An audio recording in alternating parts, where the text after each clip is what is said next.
Hey everyone, thank you so much for joining us. I'm here again with my brother John Ward, practitioner up in New Hampshire with the NNI, and myself in Iowa. And we're commencing again talking about becoming your own bank or starting policies and all this. And so today we just thought we'd jump in and share with you, bring you into the conversation Yeah.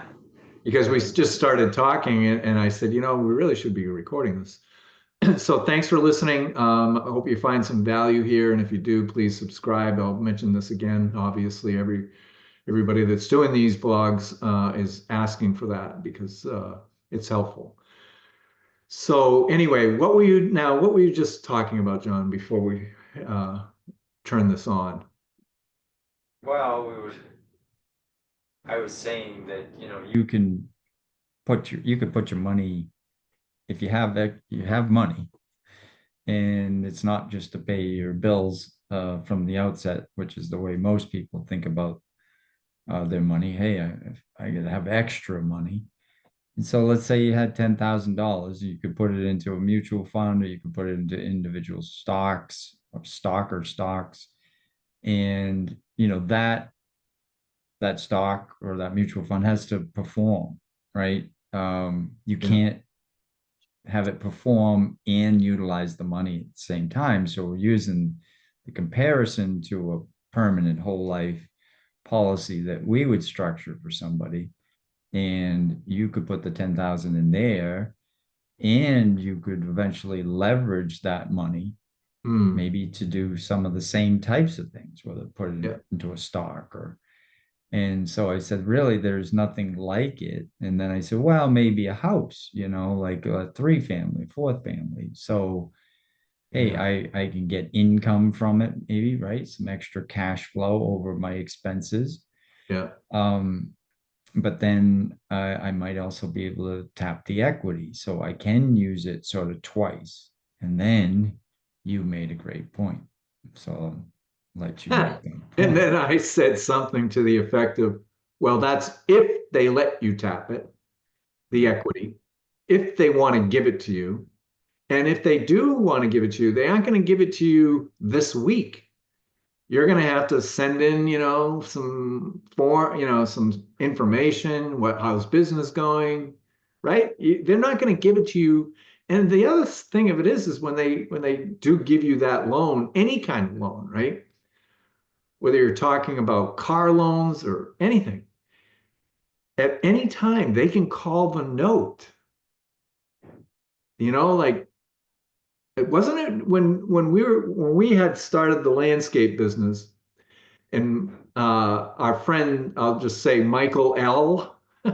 Yeah. was a sheetrock guy and he was buying real estate all over southern New Hampshire. And the banks started, and he was he was positive. They started calling his notes. He started calling the notes on his houses that he had invested in, and they actually put him under. Well, yeah. So I don't know if you remember, I think I've shared this story with you. So this gentleman, Michael L., sheetrocker, you know, Ray and we had started a landscaping business back in 1986 Yeah. together. I was only a couple of years out of college, and we shoestring the whole thing. And Mike happened to be one of our Michael happened to be one of our clients, and he lived in my neighborhood actually. Yeah. And I was still living with dad and so forth, but um, we thought he was amazing. He was going 1,000 miles a minute, and he was making a lot of money sheetrock, and because there was a lot of construction. This was still the Yeah. boom before the bust, and he was riding high, and he was buying a bunch of properties. And it was only like it was probably 1988 or so. So a Yeah. couple years later, you and I had gone separate ways. And I think I had got back into the landscaping business. I took like a year off doing something else and then started up my own thing. But during the winter, I took a temporary job, and it was with a mortgage company called Comfed. And it was downtown Lowell, Massachusetts. I would go in, and I was a collections guy. And I remember having to read all the rules of what you could say to people and everything, but you'd get a screen pop. This was the next person you had your headset on, the next person you had to call, and yeah, you were a bill collector. And one day, Michael L's name came up on the screen, and I literally didn't give him my name. I didn't, I mean, I gave him my first name. My name's John, but I didn't let on who it was. And it's not like he was a little more friendly with you. You are somehow knew Yeah. him first. Yeah. That's how he became one of our clients, right? Yeah. And so he didn't probably wouldn't recognize my name. I talked to him very few times. I saw him once or twice, over at his house. Um, but literally he had multiple properties that were being foreclosed on. That's what we were doing. We were calling, trying to collect you know, before it went haywire, completely haywire. Yeah. And as I remember, like so many did, including one of our cousins did something roughly the same. There was a mass exodus out of New England to North Carolina. And as far as I know, he lost a lot. He might have lost everything. Yeah. But he was a guy that could probably rebuild if the economy rebuilds. And he went to North Carolina. And of course, there's been an incredible boom over, 20, 25 years, 30 years, right? Yeah. Um, and so I'm sure he learned a lot from that, right? But yeah, they come after you, and if there's no safety net, right? Because as I remember, he was not just buying houses, he was buying toys, and like so Yeah. many did. And Yeah. I always say that's a true sign of the economy's failing when you start to see people's boats on the front lawn. If the more boats you see for sale, tractors that are, all these, or what might look like an extra piece of an extra asset. When the more you see of it, the more likely it's that the economy is going the wrong direction because people are saying, I got to get rid of some of this stuff and free up some cash. And sometimes you can't catch up with that rolling snowball that's coming after you. You just can't, because if you've leveraged everything, or you have no cash anywhere, Yeah. it's gonna Yeah. it's gonna bite you really bad. Yeah. If you're over Run you leveraged, maybe and a run lot you of right people, over. were doing that, including Nelson. Oh yeah, oh yeah, That yeah. whole thing for him, how he got into this all was this. It's the same scenario. So if you're leveraging everything, and it doesn't have to be everything, but if you're leveraged, how much do you want to be leveraged? Can you cover the leverage yourself? Yeah. And so if everything's going along merrily, if you get past that time frame, the ups and downs of the cycles, and you're riding it back up, and everything looks great, and you start, buying land or buying houses or, all that kind of stuff. How much are you leveraged? Because at any time, because you and I have lived through it, as we just explained, that this stuff does happen. And there is a generation that they have never had that happen. They can read about it, but unless you've lived it, it's Yeah. it can be difficult to relate to, like to feel it viscerally. Like I remember Michael L. pulling up to stop and talk to us sometimes in his BMW, a brand new BMW, and yeah, I'm buying this house and I'm buying that house.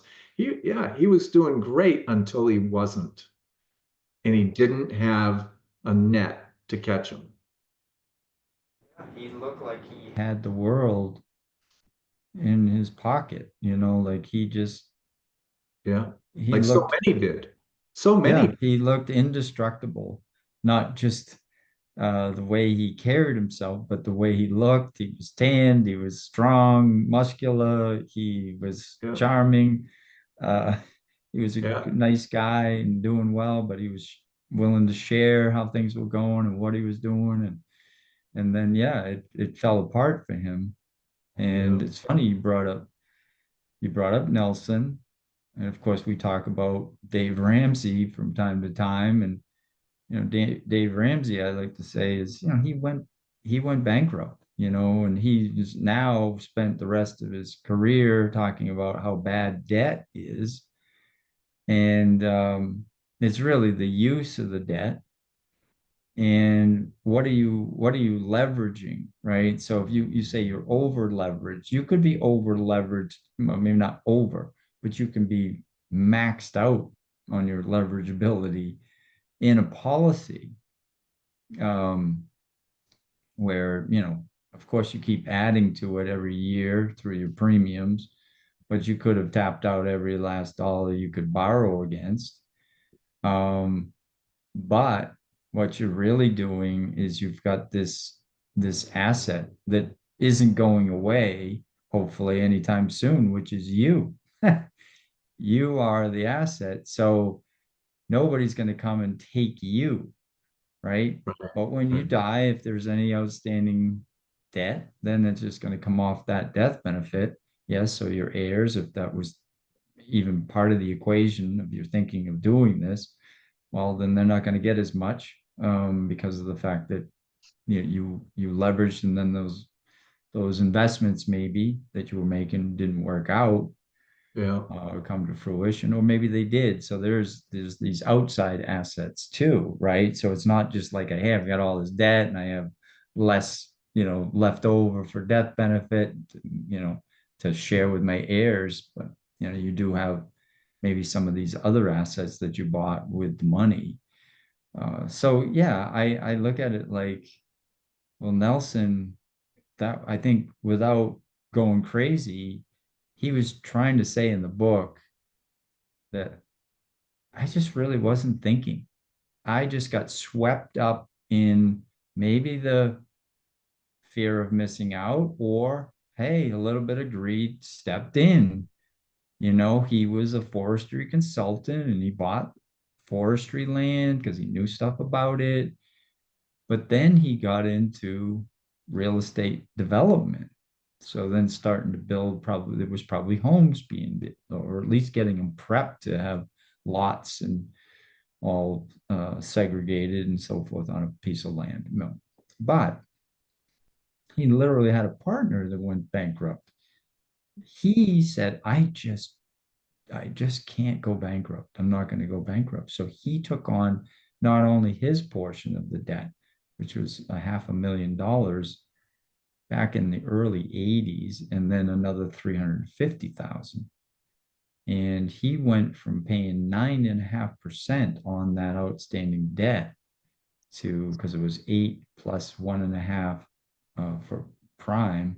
So Yeah. he was paying 9.5, and overnight he said it went to 23%. So he had Yeah. about 800 or $850,000 outstanding. Yeah. And what he learned was not that debt was bad. It's just that you can't overexpose yourself to things, and because you were utilizing the traditional banking system, um, you put yourself in a lot of jeopardy because Yeah. he's looking back on, You had given up the control. and that if he was, thankfully, that's how he got himself out, because he was putting in pretty sizable premiums for that day and age, but he clearly was giving away a lot of money, even at the 9.5%, Yeah. meaning he wasn't being his own banker yet. Right. Like if he had tried to do all those things, being prudent and say, "Oh, let me become my own banker. Let me set up my own banking system first, and then whatever I can do from that banking system, that I would do, because I like it and interested and I see opportunity, then yeah, you're not going to be in this place where now all of a sudden the tide goes out and you realize your bathing suit's down around your ankles. And that's you're exposed. And it was painful, very painful experience for him. For a long But man, time. that's why he got passionate about becoming your own banker.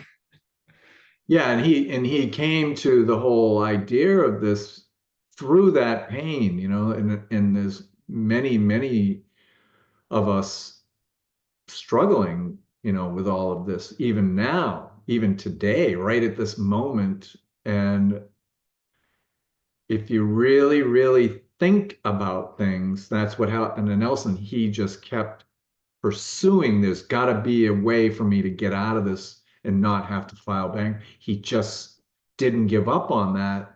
And it's the same with this. Don't keep doing your own due diligence, keep digging yourself, to get to the point where you say, aha, you know, here's something I can do. I was out on a bike ride this morning with my buddy. And yesterday, when we went out on a bike ride, after the bike ride, we came inside, and I was sharing with him some of these books right here. These are I got two piles of books here, John. The ones on the left here is a small pile of what the problem is, and then here's another pile. These are the solutions. It's basically people like us writing about the solution, you know, and I was sharing with him a couple of these books, and I pulled out uh, Mark Benson's book, and I was telling him, you know, there's loads of different ways to talk about this. There's lots of different ways to philosophically think about how you want to create a strategy using this. There's all kinds of ways. There's practitioners talking about, oh, this is what you got to do, or this is what you can do. You should do this, you should do that. We're all talking about it, the same thing, but different things that you can do. And I just happened to pick out Mark Benson's book and pulled out the little postcard, I'll call it, that he has tucked inside his book. And I was just showing him, you know, the red and the green, and that you know, Nelson and Mark Benson has got people that are running their entire income through the system of life insurance. And it just dawned on me this morning that my buddy, my bike ride buddy, is probably thinking, well, why would you even want to do that? What's the advantage? Well, you know, so when I was out there with him this morning, I said, hey, I just wanted to clarify something, and that is, why would you want to do this? Well, number one, because the money that you have inside your own banking system is growing perpetually, forever. It's never interrupted because you're using other people's money to do the things you want to do, which is, you know, buying cars and houses and vacations and all this other stuff. And why else would you want to do this? Well, the fact is, you're already doing it. You're doing it, but you're doing it through somebody else's banking system. Why wouldn't you want to do it through your own, where you capture the growth of it inside this system? And he just kind of went, oh, yeah. He just kind of nodded his head. He's not like going to go off and get into all his thoughts about it, but he just kind of nodded his head. Yeah, that's a good point. So and again, there's lots of ways we can talk about that. Hence, you know, all the different podcasts that are out there in the world now. Everybody's making, we're all talking about the same thing, but in so many different ways. Like I was saying to somebody that I got on a call with recently, that I prefaced the whole call and said, you know, there's lots of people that are using all these graphics and spinning things and different terms, you know, magical and all these words. And I said, I'm just not like that. I just want to speak the way I want to speak, and for me, who I am. And it's very simple. I don't have to have all this colorful stuff um and I'm not saying anything. I don't want to sound like it's saying anything negative because I think anybody that's out there talking about this in the correct way for it to be used, I applaud them. I want because there's a shortage of us out there actually um, explaining this because the noise is so loud the other way of putting your money in the market um, that you put your money in the market like you were saying earlier, right? Did you already cover this that you were saying, you put your money in the market, it's there. It's just like the house. That's how we get on the whole thing about the house and having equity. Was you put it in a 401k or an IRA or whatever, it's in there. It's not like Caleb wrote that book, The And Asset, it's not an and, it's either there or it's not, where with the whole life, you have it in there, it's growing in there, but you can also use it as collateral to get a loan to go and invest in something else or whatever. Yeah. And we were referencing it, the control option from Mark Benson, and that my old podcast co-host, that was the name of Doug's business. Was oh geez, I think it was like, I'm sorry, Doug, if you're listening. Uh, Control Capital Solutions, I think is what it's called. And it's that one other piece. Like we just keep adding these pieces that you say, well, what's that thing that's going to finally get me to understand it, and say, wow, how powerful this is. It's not just that you have access to it, right? That you're to get your capital, that it's liquid, but that you have control over it, right? Like, of course, Yeah. the policy grows the way the policy grows by the way it was structured and by dividend payouts when they are paid out, all that. But you have control. If it's an asset that has value, you can go get it, right? You might Yeah. not be able to even get it out of that house, out of that 3-4 family or whatever it is that you created, that because you were looking for either the regular income that was going to come from it, right? And that eventually that will be paid off by the renters, maybe you and the renters if you live there too. But you're going to have this asset that maybe someday is worth 500,000. There's nothing wrong with that. But the fact is that we're talking about a different piece of property that you have control over. Yeah. That you're still going to end up, depending on how you structure it and what you're putting in. Let's just say someday you're fully paid up on the policy, Hmm. but the current cash value is the same as the current value of that for family, say. And let's say Hmm. the for family, after it's paid off, fully paid up, now it's worth 500,000. The same, yeah, same thing can happen with the policy. It can be worth 500,000, right? Like it's current value. And that's what the real estate market is. It's whatever the market decides, Yeah. but your policy, it's guaranteed to keep growing. It's not going to be subject to sometime like 1987, 88, where all of a sudden stuff's not worth the same.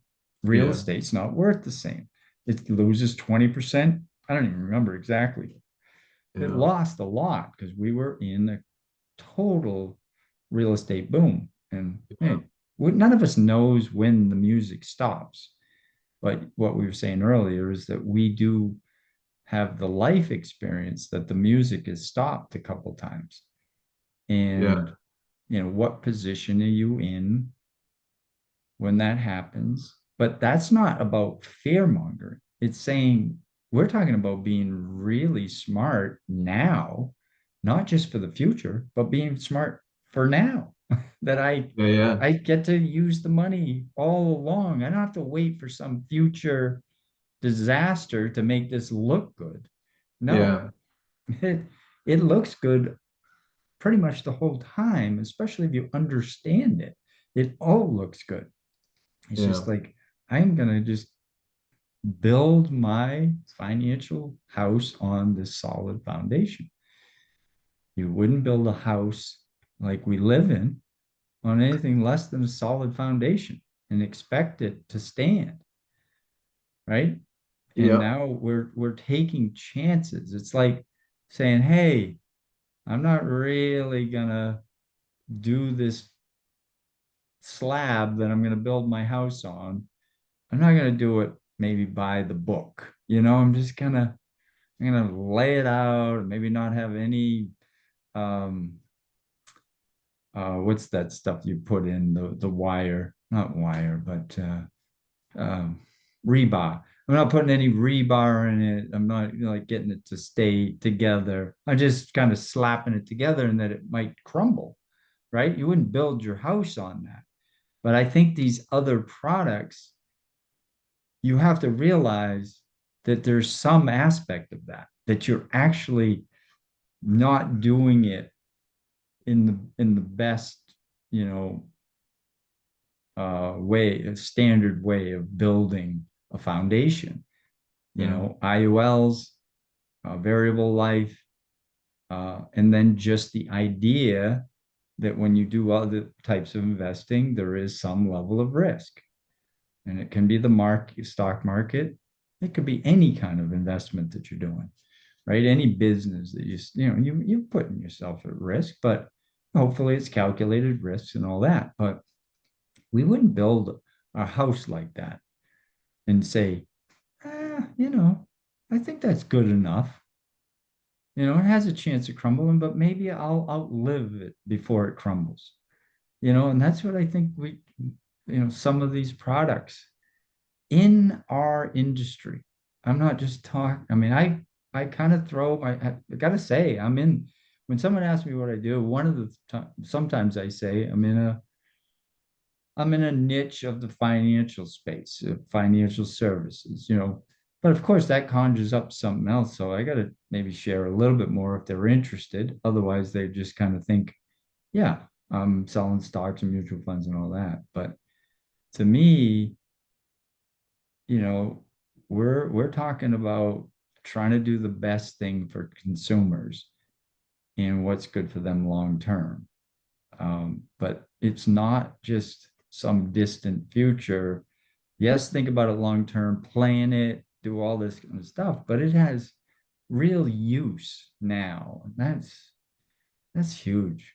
That's absolutely yeah, huge. yeah, yeah. Thanks for letting me ramble in.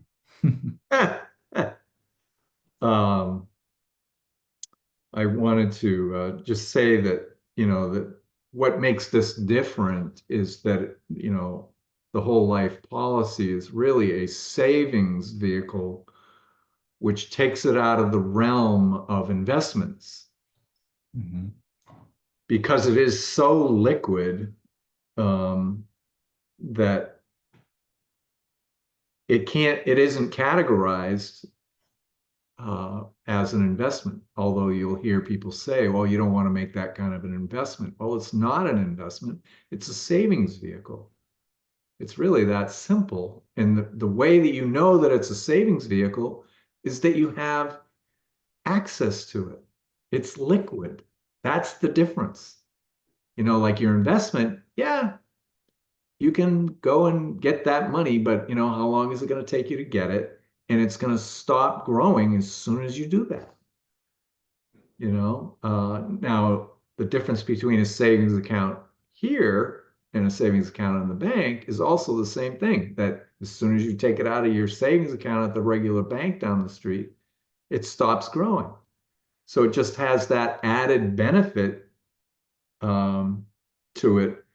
The other thing I want to say too is that, thinking long term, because really that's what we should be thinking about.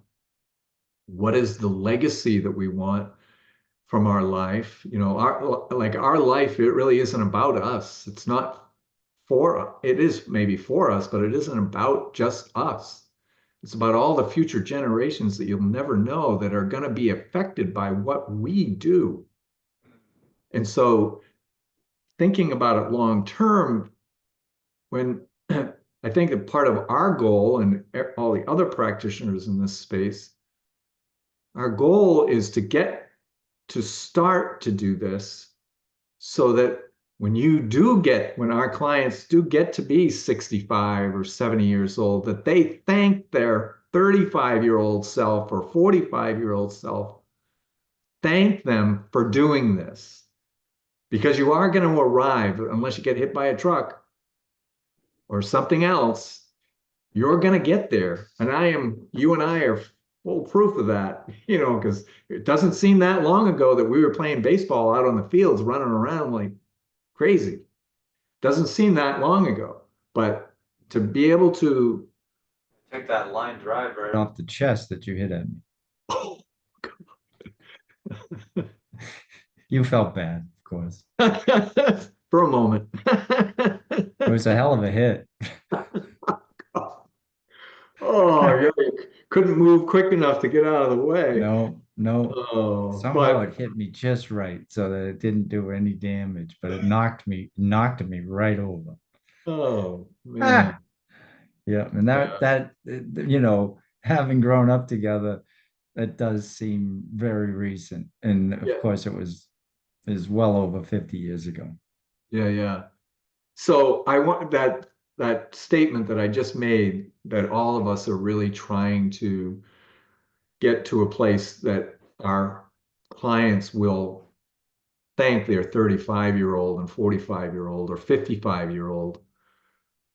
I recently heard that from a guy by the name of Bobby Samuelson. I was just looking up what his name was. Yeah. I had Mhm. recently got introduced to him, and he was the one that said that. And I thought, that is so true. That is precisely what one of the objectives is, that our 65-year-old will thank our 35-year-old.